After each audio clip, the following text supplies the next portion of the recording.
ఇరాన్కు America అధ్యక్షుడు Donald Trump ఇచ్చిన గడువు మరికొన్ని గంటల్లోనే ముగియనుంది. ట్రంప్ ఎంతగా వార్నింగ్ ఇస్తున్నా ఇరాన్ అస్సలు వెనక్కి తగ్గడం లేదు.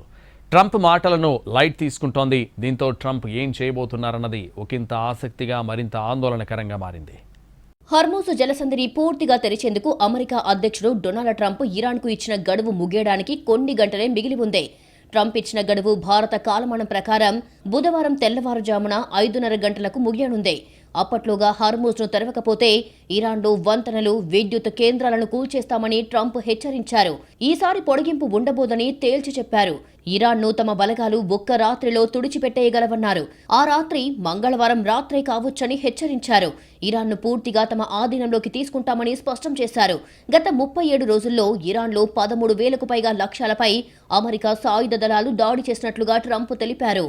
ట్రంప్ డెడ్లైన్ను ఇరాన్ పట్టించుకోవడం లేదు. మధ్యవర్తుల ప్రతిపాదనను ఇరాన్ తిరస్కరించింది. తాత్కాలిక కాల్పుల విరమణను కాకుండా యుద్ధానికి శాశ్వత ముగింపునే తాము కోరుకుంటున్నట్లుగా తెలిపింది. తమపై మళ్లీ దాడి జరగదు అన్న హామీ కావాల్సిందేనని స్పష్టం చేసింది. ఇరాన్ 10 డిమాండ్లను అమెరికా ముందుంచింది. ఘర్షణకు ముగింపు పలకాలని, హర్మూజ్ జలసంధి ద్వారా సురక్షిత ప్రయాణానికి ప్లాన్ రూపొందించడంతో పాటు ఆంక్షలను ఎత్తివేయడం, పునర్నిర్మాణానికి సంబంధించి నిబంధనలు ఉన్నాయి. ట్రంప్ డెడ్లైన్కు టైం దగ్గర పడుతుండటంతో యుద్ధంలో ఎప్పుడు ఏం జరుగుతుందా అన్న ఆందోళనలు మొదలయ్యాయి. ఇరాన్పై అమెరికా, ఇజ్రాయెల్ దాడులు మరింత ముమ్మరం చేస్తాయా? అణ్వాయుధాలను స్వాధీనం చేసుకుంటాయా? ప్రభుత్వాన్ని మార్చేసి కొత్త పాలకులను నియమిస్తాయా? లేదంటే ఇరాన్ను నాశనం చేశామంటూ ట్రంప్ యుద్ధాన్ని ముగిస్తారా? యుద్ధం ఏ దిశలోకి వెళ్తుంది? అమెరికా, ఇజ్రాయెల్ ఎలా స్పందిస్తాయి?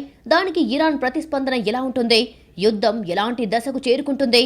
ఇరాన్కు జరిగే నష్టమెంత? అక్కడి ప్రజల పరిస్థితి ఏమిటి అనేది ఉత్కంఠగా మారింది. ఇరాన్ దిగిరాకపోతే ఆ దేశంలోని విద్యుత్ గ్రిడ్లు, కమ్యూనికేషన్ వ్యవస్థలు, చమురు శుద్ధి కర్మాగారాలను అమెరికా లక్ష్యంగా చేసుకునే వీలుంది. ఇరాన్ కూడా తన వద్ద ఉన్న ఖైబర్ షెకాన్ లాంటి మధ్యంతర శ్రేణి క్షిపణులతో ఇజ్రాయెల్లోని కీలక నగరాలపై దాడులు చేసే అవకాశం ఉంది. అలాగే నేరుగా అమెరికాతో తలపడే కన్నా తనకు మద్దతుగా ఉన్న హెజ్బొల్లా, హౌతీలను ఇరాన్ రంగంలోకి దించవచ్చు. హర్మూజ్ జలసంధిని పూర్తిగా మూసివేస్తే గ్లోబల్ మార్కెట్లో పెట్రోల్ ధరలు ఊహించని స్థాయికి చేరుతాయి. ఇది అగ్రరాజ్యంతో పాటు మిగిలిన దేశాలపై తీవ్ర ఆర్థిక ఒత్తిడిని పెంచుతుంది. ఈ రాత్రికి ఏం జరిగినా యుద్ధం మరో మలుపు తీసుకోవడం ఖాయమంటున్నారు ఎక్స్పర్ట్స్. అది ఏ రకంగా అనేది బుధవారం ఉదయానికి గానీ తేలే అవకాశం లేదంటున్నారు.